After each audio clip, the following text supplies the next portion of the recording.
Hello everyone, welcome to RM classes. आज हम start करने जा रहे हैं aldehydes, ketones and carboxylic acids chapter का नेक्स्ट पार्ट। इस पार्ट में जो हम टॉपिक्स लेने वाले हैं वो एग्जामिनेशन पॉइंट ऑफ व्यू से, कंपटीशन पॉइंट ऑफ व्यू से बहुत इंपॉर्टेंट है और इनसे आपके ना सिर्फ डायरेक्ट क्वेश्चंस बनते हैं बल्कि इनसे आपके कंपटीशन में बहुत सारे कॉन्सेप्चुअल क्वेश्चंस भी बनते हैं।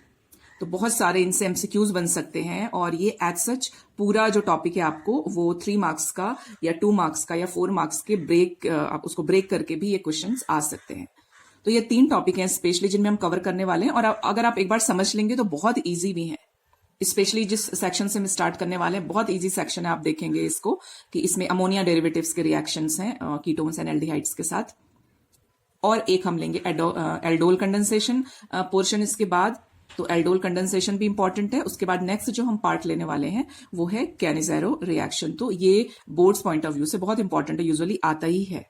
तो इन 3 टॉपिक्स में से एक इवन 2 टॉपिक्स भी आते हैं। तो चलिए स्टूडेंट स्टार्ट करते हैं। आपके कन्वीनियंस के लिए बता दूं कि ये जो पेज नंबर हम स्टार्ट करने वाले हैं ये आपको मिलेगा 271 पेज नंबर ऑनवर्ड्स आपकी टेक्स्ट बुक में। और अगर आप किसी और बोर्ड से हैं तो ऑब्वियसली ये आपके एज सच पूरा आपके भी बुक में ये होगा। तो चलिए स्टार्ट करते हैं। Nucleophilic addition elimination of aldehyde ketones and ammonia derivatives. तो इस सेक्शन में हमको क्या करना है स्टूडेंट्स, हमको देखना है कि अगर कोई एल्डिहाइड एंड कीटोन किसी अमोनिया डेरिवेटिव से रिएक्शन करता है, NH2 तो रहेगा because this is ammonia derivative, ये NH3 था, एक H रिप्लेस होके यहाँ पे आपको कोई भी ग्रुप ऐड हो सकता है। तो अगर ऐसा कोई अमोनिया डेरिवेटिव है तो वो कैसे रिएक्ट करता है, वो न्यूक्लियोफिलिक एडिशन भी करेगा, एलिमिनेशन भी करेगा। तो सबसे पहले एडिशन होता है, नाइट्रोजन का H जो होगा ये H आके इस O पे अटैच्ड होता है तो आपको ऐसा एक इंटरमीडिएट मिलेगा। ठीक है, तो ये इंटरमीडिएट के बाद जो नाइट्रोजन एंड कार्बन अटैच्ड हैं उस नाइट्रोजन का हाइड्रोजन एंड ये वाला पूरा OH इस कार्बन का ये एलिमिनेट होगा, यहाँ पे इसका वाटर मॉलिक्यूल एलिमिनेट होगा और इन दोनों के बीच में एक डबल बॉन्ड बनेगा। तो जो जनरल स्केलेटल फॉर्म में इसका जो जनरल स्ट्रक्चर है वो है आपका आइमीन का स्ट्रक्चर है ये, एंड दिस इज शिफ्स बेस। ठीक है, तो कितनी बातें पता चली हमको मालूम चला कि न्यूक्लियोफिलिक एडिशन एलिमिनेशन है कैसे। H प्लस यहाँ पे ऐड होता है O के पास और ये वाला पोर्शन क्या बन जाता है, एक न्यूक्लियोफाइल। कैसे बन जाता है, ये बनेगा NH माइनस चार्ज कैरी करेगा। ये न्यूक्लियोफाइल क्या होता है, माइनस चार्ज कैरी करते हैं एंड फाइनली ये न्यूक्लियोफाइल आके इस कार्बन पे अटैच होगा। तो ये हो जाएगा आपका, ये इतना पोर्शन हो जाएगा nucleophilic addition and after that elimination. तो एलिमिनेशन होता है तो यूजुअली अनसैचुरेटेड हाइड्रोकार्बन्स बनते हैं, इस केस में आइमाइन बन रहा है, डबल बॉन्ड आ रहा है यहाँ पे। तो एक्चुअल में सारी इसकी रिएक्शंस यही सब रिएक्शंस है। तो इनमें से कोई भी एक, ये 1 मार्क का भी आता है कभी कभी क्वेश्चन की, ये आपको पूरा ये आपका इनिशियल जो है हमारा रिएक्टेंट्स के फ्रेगमेंट्स ये बना रहता है और यहाँ पे आपको बेस्ट प्रोडक्ट फॉर्मेशन करना होता है। तो जो आपके रिएक्शंस होंगी मेन, उसमें हम डायरेक्टली लास्ट फाइनल प्रोडक्ट बनाते हैं, हम इंटरमीडिएट नहीं बनाते। तो इसमें आप इसको इस ढंग से भी देख सकते हैं कि नाइट्रोजन जो कि अटैच होने वाला है इसका हाइड्रोजन H2 और जो हमारा कार्बोनाइल कंपाउंड हमने लिया है उसका ऑक्सीजन, ये वाटर मॉलिक्यूल एलिमिनेट करते हैं। तो इनसे वाटर मॉलिक्यूल जाता है और डबल बॉन्ड आ जाता है। सिंपल, बस इतनी छोटी रिएक्शन है ये। ठीक है, तो चलिए इसको देखते हैं 1 बाय 1। इसमें आपको लर्न क्या करना है, कुछ क्योंकि न्यू फंक्शनल ग्रुप्स आएंगे, कुछ न्यू कंपाउंड्स आएंगे जो कि आप फर्स्ट टाइम पढ़ रहे होंगे, तो उस पे आपको फोकस करना है। जैसे C डबल बॉन्ड N, ये जो स्ट्रक्चर होता है इसको हम आइमाइन कहते हैं। N के साथ अगर OH होता है, डबल बॉन्ड कार्बन मीन्स जो आइमीन है उसके साथ अगर ये OH हो जाता है तो ये ऑक्सीम्स होते हैं, इनको हम ऑक्सीम कहते हैं। यहाँ पे मैंने एंड्स इसलिए छोड़े हैं कि आप इसको कीटोन भी कंसीडर कर सकते हैं और इसको आप एल्डिहाइड भी कंसीडर कर सकते हैं। मीन्स दोनों जगह अगर आप CH3 ऐड करते हैं तो ये कीटोन बन जाएगा, अगर आप एक बॉन्ड पे H ऐड करते हैं तो ये एल्डिहाइड बन जाएगा। तो आप दोनों में से इसमें कुछ भी ले सकते हैं, एल्डिहाइड और कीटोन, इस पार्ट को। तो क्योंकि इस पार्ट का कोई रोल नहीं है यहाँ पे इंपॉर्टेंट, इसलिए हम सिर्फ जो कार्बोनाइल वाला सेक्शन है C डबल बॉन्ड उसके अकॉर्डिंग इसको कर रहे हैं। तो अगर हाइड्रोक्सिल एमाइन से रिएक्ट करता है तो ऑक्सीम्स बनाता है। हाइड्रोजीन, ये हमने पढ़ा है पहले, हाइड्रोजीन से रिएक्ट करता है तो अगेन नाइट्रोजन जो ऐड होने वाला है इस कार्बन पे वो H2 प्रोवाइड करेगा और ये O प्रोवाइड करेगा, ये वाटर मॉलिक्यूल सेपरेट होगा एंड हाइड्रोजोन बनेगा। अगेन सिंपल हाइड्रोजीन है ये, हाइड्रोजीन पे एक हाइड्रोजन रिप्लेस करके फिनाइल ग्रुप आ जाता है तो ये फिनाइल हाइड्रोजीन बन जाता है। फिनाइल हाइड्रोजीन के अब अगेन ये एक वाटर मॉलिक्यूल एलिमिनेट करेगा और ये फिनाइल हाइड्रोजोन बन जाएगा। सेम वे हम आगे भी इसमें रिएक्शंस करेंगे। तो कैसा भी मॉलिक्यूल आपको दे सकते हैं। सपोज ये क्वेश्चन होगा, यहाँ पे एल्डिहाइड बना होगा, यहाँ पे ये मॉलिक्यूल बना होगा, आपको रिएक्टेंट बनाने को कहेंगे, ये 1 मार्क का क्वेश्चन आ सकता है। तो आपको क्या करना है, सिंपल, आपको जो फोकस करना है बार बार वो इस ऑक्सीजन पे, इस हाइड्रोजन पे, इस हाइड्रोजन पे, इस ऑक्सीजन पे, बस ये जाएगा और ये पूरा एज सच ऐड हो जाएगा। देखो आपको बॉन्ड भी नहीं कुछ चेंज करना है, ये डबल बॉन्ड अपनी जगह पे रहेगा। और मैकेनिज्म देखे तो मैकेनिज्म ऐसा है इसका, ठीक है। पहले इसको न्यूक्लियोफाइल बनाएगा, फिर एडिशन करेगा, फिर एलिमिनेशन करेगा। तो आई होप ये सेक्शन आपको क्लियर हुआ होगा। इसमें थोड़ा सा जो थ्योरी वाला पार्ट है वो देख लेते हैं। ये सब्स्टिट्यूटेड एमाइन को हम शिफ्स बेस कहते हैं। ये एमसीक्यू आ सकता है, ट्रू फॉल्स आ सकता है, ठीक है। सब्स्टिट्यूटेड जो हम एमाइन आप पढ़ रहे हैं यहाँ पे कार्बन डबल बॉन्ड एन वाला, इसको हम शिफ्स बेस कहते हैं। रिजल्टिंग प्रोडक्ट क्योंकि थोड़ा मॉलिक्यूलर मास में हैवी होगा, क्योंकि पूरा इसमें एल्डिहाइड और कीटोन वाला पोर्शन भी ऐड हो रहा है। एक हाइड्रोजन मींस इससे 2 हाइड्रोजन एलिमिनेट हो रहे हैं और उसके प्लेस पे एक बहुत बड़ा ग्रुप इसमें ऐड हो रहा है। तो इसका मॉलिक्यूलर मास हायर हो जाता है प्रोडक्ट का, और यूजुअली ये क्रिस्टलाइन सॉलिड्स बनाते हैं। कैसे सॉलिड्स होंगे? क्रिस्टलाइन सॉलिड्स बनाएंगे। ये रिएक्शन यूजफुल होती हैं टू आपका characterization of ketones and aldehydes के लिए। तो ये वाला सेक्शन कंप्लीट होता है। दिस सेक्शन, इसमें हमने पढ़ा nucleophilic addition elimination of aldehydes and ketones, किसकी हेल्प से? अमोनिया डेरिवेटिव्स की हेल्प से। नेक्स्ट सेक्शन जो हम पढ़ने वाले हैं वो है हैलोफॉर्म। अगेन स्टूडेंट्स, कंपटीशन में एक इससे क्वेश्चन जरूर आता है आपके ऑर्गेनिक केमिस्ट्री सेक्शन में। तो हैलोफॉर्म्स में आपको क्या चेक करना है, क्योंकि इसमें भी कॉन्सेप्ट्स बनते हैं बहुत सारे। आपको क्या चेक करना है? हमको चेक करना होता है एक ऐसा मॉलिक्यूल जिसके पास सीओ वाला पार्ट होना चाहिए। तो सीओ पार्ट किसके पास होता है? आपके हाइड्रोजन के पास होता है, कीटोन के पास होता है।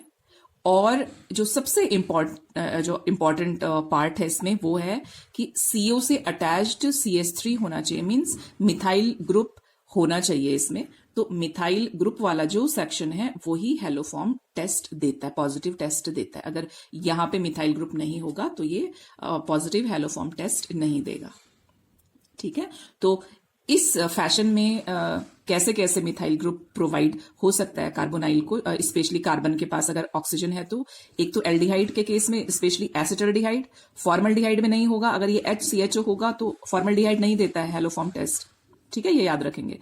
उसके बाद कीटोन, कीटोन के पास ऑब्वियसली CH3 होगा, लेकिन नहीं भी हो सकता है क्योंकि C2H5 ये ऐसे भी हो सकते हैं। तो यहाँ पे ये आपका CH3 होना चाहिए। अगेन यहां पे देखेंगे हम कि यस सेकेंडरी अल्कोहल्स भी देते हैं, क्योंकि सेकेंडरी अल्कोहल्स के पास भी ऐसी कंडीशन बचती है कि यहां पे इसके पास 3 हाइड्रोजन हो, ठीक है। यहां पे ये कंडीशंस इसकी होती है। तो ये जो आपके मॉलिक्यूल्स हैं ये हैलोफॉर्म टेस्ट देते हैं। अगर C के पास ओनली H है तो वो टेस्ट नहीं देगा। तो चलिए देखते हैं कि रिएक्शन क्या है। हमने एसीटोन लिया है यहाँ पे,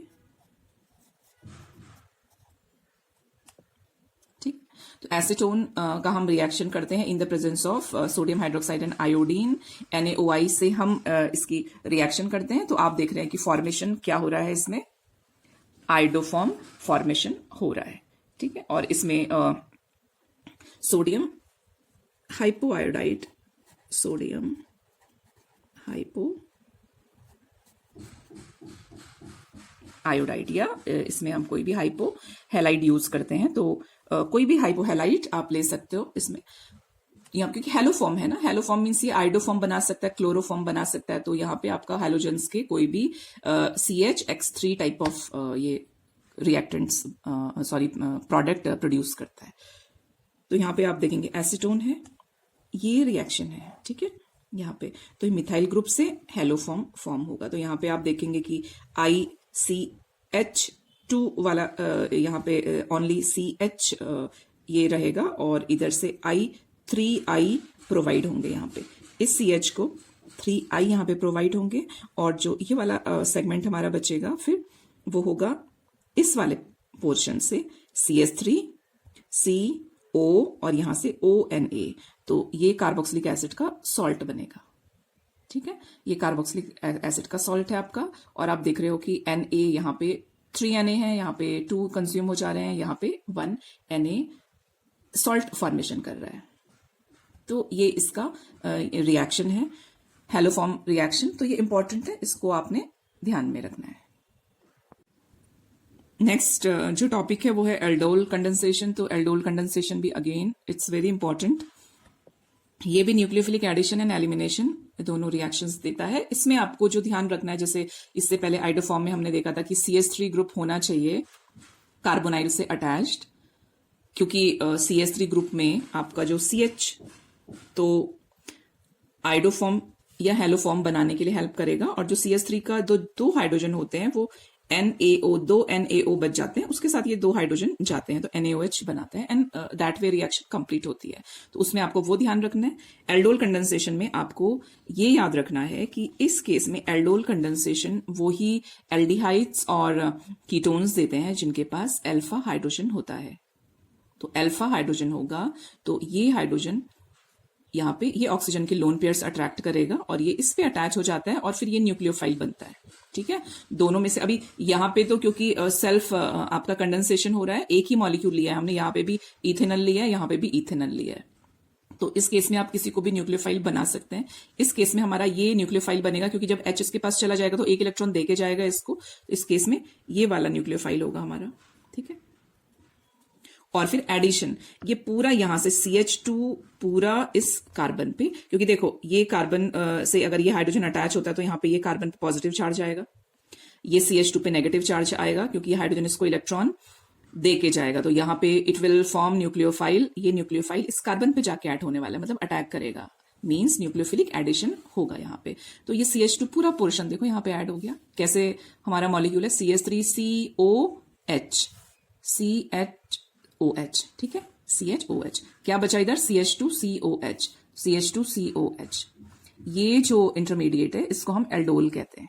ठीक है, अभी ये इतना स्टेबल मॉलिक्यूल नहीं है, ये लेटर ऑन क्या करता है, एक वाटर मॉलिक्यूल रिमूव करता है और फिर स्टेबल बना देता है कंपाउंड। जो फाइनल कंपाउंड हमारा बनता है वो उस कंपाउंड में आप देखेंगे कि एल्डिहाइड वाला सेक्शन रहेगा और इन और अल दोनों होंगे इसमें। इसमें आप देख रहे हो दो फंक्शनल ग्रुप्स हैं, OH भी है और यहाँ पे एल्डिहाइड ग्रुप भी है।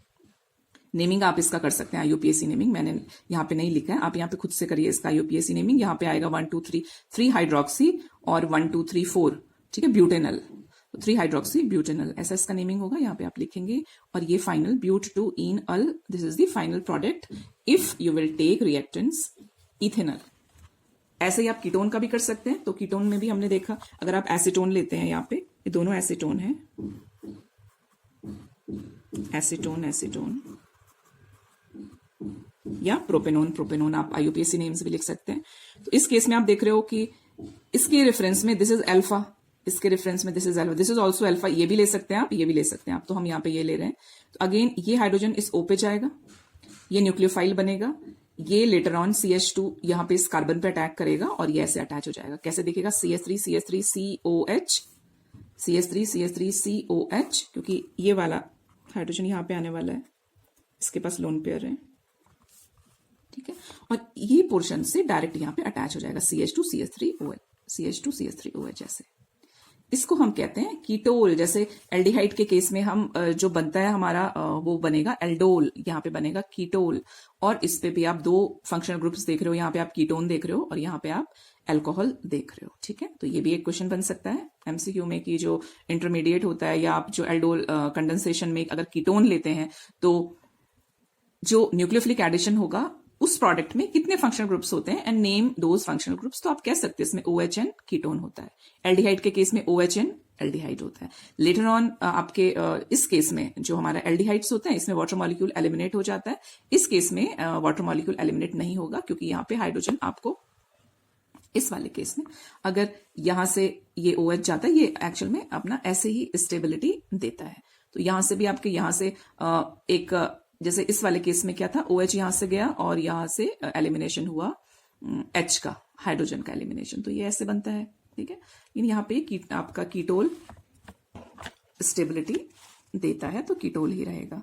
क्रॉस एल्डोल कंडेंसेशन में देखते हैं। क्रॉस एल्डोल कंडेंसेशन का क्या मतलब है पहले समझेंगे। क्रॉस एल्डोल का मतलब होता है जैसे हमने यहाँ पे एक ही मॉलिक्यूल के कंडेंसेशन करवाया है।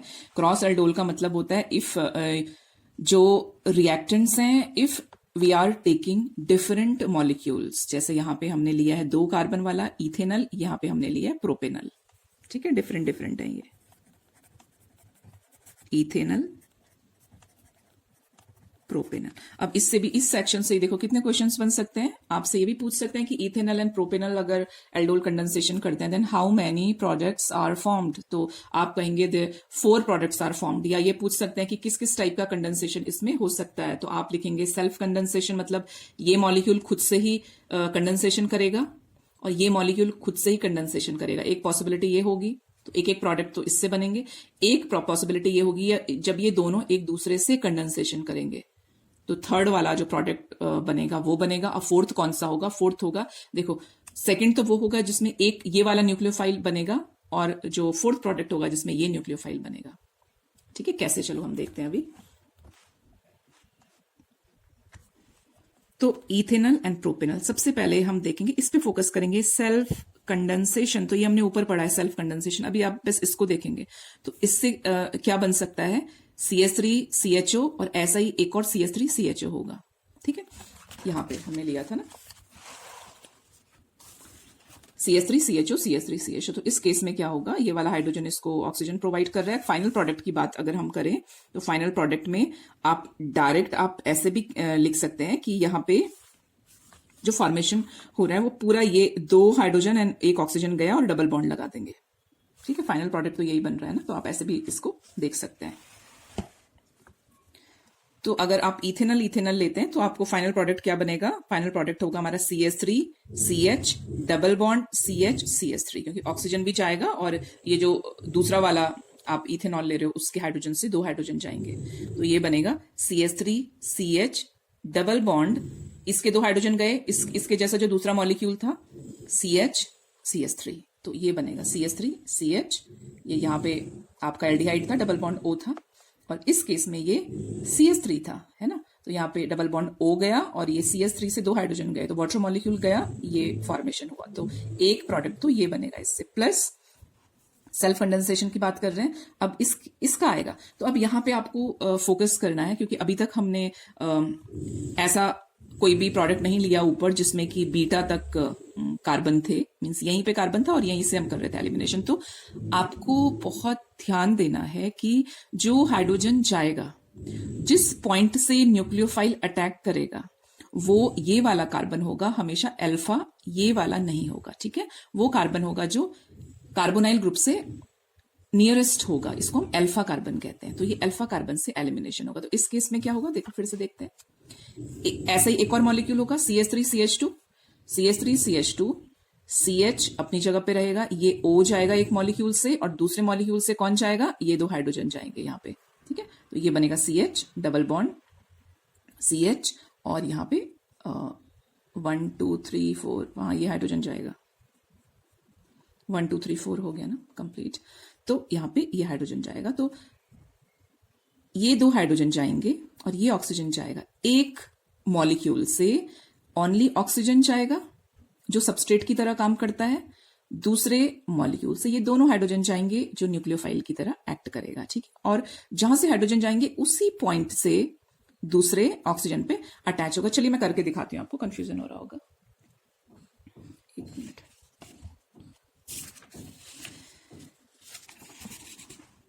यहां पे देखते हैं, ये हम बात कर रहे हैं, अगर एक CH3CH2C डबल बॉन्ड OH ऐसा मॉलिक्यूल है, इसमें ये अल्फा है। ठीक है, इसी का हम सेल्फ कंडेंसेशन कर रहे हैं, तो हम सेम मॉलिक्यूल्स लेंगे। अब यहां पे इसको आप एक को हम न्यूक्लियोफाइल की तरह ट्रीट करेंगे, तो वही पोर्शन से हाइड्रोजन इसको देता है। तो फर्स्ट स्टेप हमारा क्या था, फर्स्ट स्टेप, अभी इस केस में तो ये अल्फा की रिक्वायरमेंट नहीं है इसकी, ये है CH2C, यहां पे जो ऑक्सीजन है, इस ऑक्सीजन पे आके ये हाइड्रोजन ने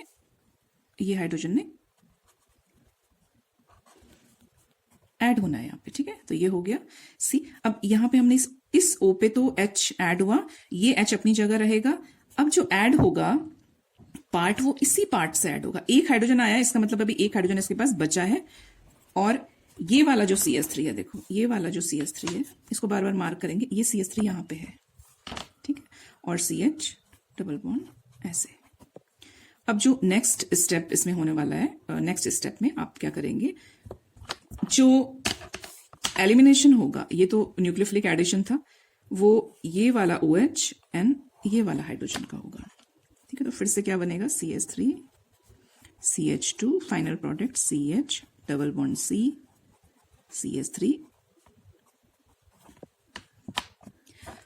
कौन से कार्बन किस पार्ट से आप देख सकते हैं, ये एक मॉलिक्यूल है, ब्लू वाला जो मैंने अंडरलाइन किया है, ये एक मॉलिक्यूल है, ये ब्लू वाला मॉलिक्यूल है। बाकी ये वाला मॉलिक्यूल 1 2 3 कार्बन 1 2 3 कार्बन के साथ ये वाला सेकेंड वाला मॉलिक्यूल है। ठीक है, तो आई होप आप समझे होंगे। चलिए आगे बढ़ते हैं। सेल्फ कंडेंसेशन, ऐसे ही क्रॉस कंडेंसेशन होगा। क्रॉस कंडेंसेशन में एक बार ये न्यूक्लियोफाइल की तरह एक्ट करेगा, मींस इससे हाइड्रोजन जाएगा, ठीक है, और यहां पे इसके ऑक्सीजन के पास हाइड्रोजन जाएगा। मतलब कंपाउंड कैसे बनेगा आपका, CH3, यहां पे आपका CH आएगा, डबल बॉन्ड, ये C आएगा, CH3 आएगा, CHO आएगा। ठीक है, उसको हम कहेंगे क्रॉस कंडेंसेशन। तो चलिए देखते हैं एक बार। क्रॉस कंडेंसेशन में 2 प्रोडक्ट्स बन रहे हैं। एक बार जब हम इसको सबस्ट्रेट मान रहे हैं, इसको न्यूक्लियोफाइल मान रहे हैं, मतलब ये हाइड्रोजन दे रहा है, तो चलिए देखते हैं। CH3 CH डबल बॉन्ड, ये वाला ऑक्सीजन गया इस कार्बन से, डबल बॉन्ड, यहां से ये 2 हाइड्रोजन गए, तो ये 2 हाइड्रोजन जाएंगे, तो यहां पे आ जाएगा हमारा C, H नहीं आएगा, C से अटैच्ड है ये CH3 एंड CHO। अब इसको आप फ्लिप कर देते हैं। अब हम क्या करते हैं कि इसको मेन सबस्ट्रेट मानेंगे, इसको न्यूक्लियोफाइल मानेंगे। तो अभी इस हाइड्रोजन से यहाँ पे ये कार्बन से ये हाइड्रोजन आने वाला है इस ऑक्सीजन के पास। तो चलिए देखते हैं क्या बनेगा। ये मेन है, ये सबस्ट्रेट है, CH3 CH2 CH, CH3 CH2 CH, ये ऑक्सीजन गया यहां से, यहाँ पे डबल बॉन्ड आएगा, डबल बॉन्ड, और इस वाले पोर्शन से ये वाले हाइड्रोजन से 2 हाइड्रोजन गए, H2O ये जाएगा इससे, तो यहाँ पे ये आएगा CH सिंगल बॉन्ड CHO। तो इसमें ये प्रोडक्ट बनेगा। आई होप आपको ये क्लियर हुआ होगा। अगर नहीं हुआ है तो आप दोबारा पॉज करके समझेंगे, इसको रिपीट करके देखेंगे। अगेन नेक्स्ट जो टॉपिक है आपका Cannizzaro reaction, this is also important. ये भी आपके जो रिएक्शन है, ये हमको जो एल्डोल कंडेंसेशन में है कि अल्फा हाइड्रोजन होना चाहिए। ठीक है, एल्डोल में हमने यही तो पढ़ा, अल्फा हाइड्रोजन होना चाहिए। इसमें आप पढ़ेंगे नहीं होना चाहिए। ऐसी रिएक्शंस जिनमें अल्फा हाइड्रोजन नहीं होता है, तो अभी ऊपर हमने पढ़ा था किस में नहीं होता है, एल्डिहाइड के केस में, फॉर्मल्डिहाइड में नहीं होता। देखो ये एल्डिहाइड ग्रुप है, इस कार्बन के एडजेसेंट कोई भी कार्बन नहीं है विच इज अल्फा कार्बन। तो ऐसे जो कंपाउंड्स होते हैं वो कैनिजारो रिएक्शन देते हैं। तो कैनिजारो, अगेन ये भी आपके MCQ का क्वेश्चन बन सकता है। तो Cannizzaro reaction given by aldehyde with no alpha hydrogen. ठीक है, अल्फा हाइड्रोजन नहीं होगा। और अगेन ये भी क्वेश्चन बन सकता है आपको कि आपको अलग अलग रिएक्शंस दी होंगी और आपसे पूछा रहेगा कि which one of the following is disproportionation reaction, then Cannizzaro is disproportionation reaction. ठीक है, तो यहां पे अब यहां पे आप ध्यान देंगे इसको कि ये हमने फॉर्मल्डिहाइड लिया, यहां पे हम सोडियम हाइड्रोक्साइड ले रहे हैं 50% हीट की प्रेजेंस में। अब यहां पे ये वाला जो आपका 2 फॉर्मल्डिहाइड के 2 मॉलिक्यूल्स के साथ डिफरेंट ट्रीटमेंट हो रहा है, इसीलिए इसको डिसप्रपोर्शनेशन कह रहे हैं। मतलब एक मॉलिक्यूल, चलिए पहले 1 लेते हैं, HCOH, एक मॉलिक्यूल के साथ क्या हो रहा है, वो रिड्यूस हो रहा है टू एल्कोहल। एक मॉलिक्यूल के साथ तो H ऐड हो जा रहा है यहाँ पे, मतलब आप रिडक्शन कर रहे हो, it is reduced to alcohol. ठीक है, दूसरे मॉलिक्यूल का ऑक्सीडेशन हो रहा है। अगर आप दूसरा मॉलिक्यूल लें तो दूसरे मॉलिक्यूल पे क्या हो रहा है, दूसरे मॉलिक्यूल में एलिमिनेशन ऑफ हाइड्रोजन हो रहा है, हाइड्रोजन एलिमिनेट हो जा रहा है, मतलब ऑक्सीडेशन हो रहा है इसका, और NaO वाला जो पोर्शन है, NaO पोर्शन, वो इस पे ऐड हो जा रहा है, मतलब इसका ऑक्सीडेशन हो जा रहा है, ये सॉल्ट बना रहा है। तो ये आपके इन दोनों के साथ हो रहा है। चलिए नेक्स्ट इसमें आगे देखते हैं कि कैनिजारो में फिर हम क्या करेंगे कि क्रॉस कैनिजारो रिएक्शन भी है। और ये यस, अब आप यस, एक और आपसे इसमें क्वेश्चन बनता है कि आपको नीचे कुछ ऑप्शंस में आपको कुछ कंपाउंड्स दिए रहेंगे कि फॉर्मल्डिहाइड या बेंजल्डिहाइड का ऐसे पेयर बना के कि कौन कैनिजारो रिएक्शन देता है। तो अभी हमने देखा कि कौन देते हैं कैनिजारो रिएक्शन, जिनके पास जिनके कार्बोनाइल कंपाउंड के पास अल्फा कार्बन नहीं होता। तो फॉर्मल्डिहाइड के पास भी अल्फा कार्बन नहीं होता है, और इसके पास भी, आप यहां पे भी देखो, इसके पास भी एक अल्फा कार्बन है, सॉरी मतलब अल्फा कार्बन जिसके पास अल्फा हाइड्रोजन हो, तो यहां पे भी कार्बन तो है, यहां पे कार्बन है लेकिन इसके पास हाइड्रोजन नहीं है। ठीक है, तो ऐसा आपका कार्बन अल्फा जिसके पास अल्फा हाइड्रोजन हो, तो यहाँ पे अल्फा हाइड्रोजन नहीं है इसके पास, ये अल्फा कार्बन है बट अल्फा हाइड्रोजन नहीं है, तो ये दोनों कैनिजारो रिएक्शन देते हैं, सेपरेटली भी देते हैं, मतलब दो मॉलिक्यूल जैसे अभी हमने इसका लिया, आप इसके भी 2 मॉलिक्यूल्स लेकर रिएक्शन कर सकते हैं, और कंबाइंड होके भी ये क्रॉस कैनिजारो रिएक्शन देते हैं। तो सबसे पहले ऊपर हम बेंजल्डिहाइड का देखते हैं। यहाँ पे अगेन यहाँ पे बेंजल्डिहाइड के 2 मॉलिक्यूल हैं, दोनों का डिफरेंट ट्रीटमेंट होगा। एक बार इसका रिडक्शन होगा, मतलब यहाँ पे H ऐड हो जाएगा, देखो H ऐड हो गया यहाँ पे, और एक बार इसका ऑक्सीडेशन होगा, मतलब एलिमिनेशन ऑफ हाइड्रोजन, इसका एक हाइड्रोजन रिमूव हो जाएगा यहाँ से, और इसको यहाँ पे O और K ऐड होगा। ठीक है, तो यहाँ पे ये आपका बनाएगा पोटेशियम बेंजोएट, एक केस में ये अल्कोहल बना रहा है। क्रॉस कैनिजारो में हम दोनों आपके प्रोडक्ट्स जो हैं वो ये लेंगे, हमने लिया with no alpha hydrogen formaldehyde, और यहाँ पे भी नो अल्फा हाइड्रोजन वाला बेंजल्डिहाइड। यहाँ पे एक और टर्म आता है नॉन इनोलाइजेबल, नॉन इनओल, यहाँ पे 2 टर्म है, इन ओल्ड मीन्स टॉटोमेरिज्म नहीं दिखा, ये वाला कंपाउंड टॉटोमेरिज्म नहीं दिखाएगा। टॉटोमेरिज्म का मतलब हुआ कि अगर ये एक ऐसे कार्बन से अटैच होता, अगर इसके पास यहाँ पे भी नहीं है हाइड्रोजन, यहाँ पे भी नहीं है, लेकिन अगर इसके पास हाइड्रोजन होता अटैच, तो सपोज यहाँ पे हाइड्रोजन होता, तो ये इन एंड ओल में कन्वर्ट हो सकता था। देखो यहाँ पे ये हाइड्रोजन इसके पास आ जाता, ये वाला हाइड्रोजन इसके पास आ जाता, ये डबल बॉन्ड यहाँ पे आ जाता, तो ये इन बन गया, ये ओल बन गया, तो ये इनोल बना सकते थे अगर ये हाइड्रोजन होता। इसलिए ये स्टेटमेंट दिया आपको कि नॉन इनओलाइजेबल जो कंपाउंड होते हैं, तो अभी इसके पास यहाँ पे तो हाइड्रोजन है नहीं, इसका मतलब इनओलाइजेबल नहीं है, ये इनोल नहीं बनाएगा। या अगर हम सिंपल लैंग्वेज में बोलें तो इस कार्बन के पास अल्फा हाइड्रोजन नहीं है, तो ये रिएक्शन देंगे। इस केस में आप देखेंगे कि अब हाँ अगेन एक और क्वेश्चन बनेगा कि इसमें से कौन ऑक्सीडाइज होगा, कौन रिड्यूस होगा, तो आप याद रखेंगे फॉर्मल्डिहाइड इसमें ऑक्सीडाइज हो रहा है, यहाँ पे O ऐड होगा, एसिड बनाएगा, इसका यहाँ पे रिडक्शन हो रहा है, यहाँ पे इसके पास H ऐड हो रहा है, यहाँ पे भी H ऐड हो रहा है, यहाँ पे भी H ऐड हो रहा है। ठीक है, तो ये रिड्यूस्ड प्रोडक्ट बनाएगा यहाँ पे। तो स्टूडेंट्स ये सेक्शन यहाँ पे कंप्लीट हुआ। ये 3 टॉपिक्स बहुत इंपॉर्टेंट थे, आई होप आपको ये हेल्पफुल होंगे। प्लीज अपने फ्रेंड्स के साथ भी शेयर करिए, और अगर आप नए हैं चैनल में तो चैनल को सब्सक्राइब करिए। Thank you.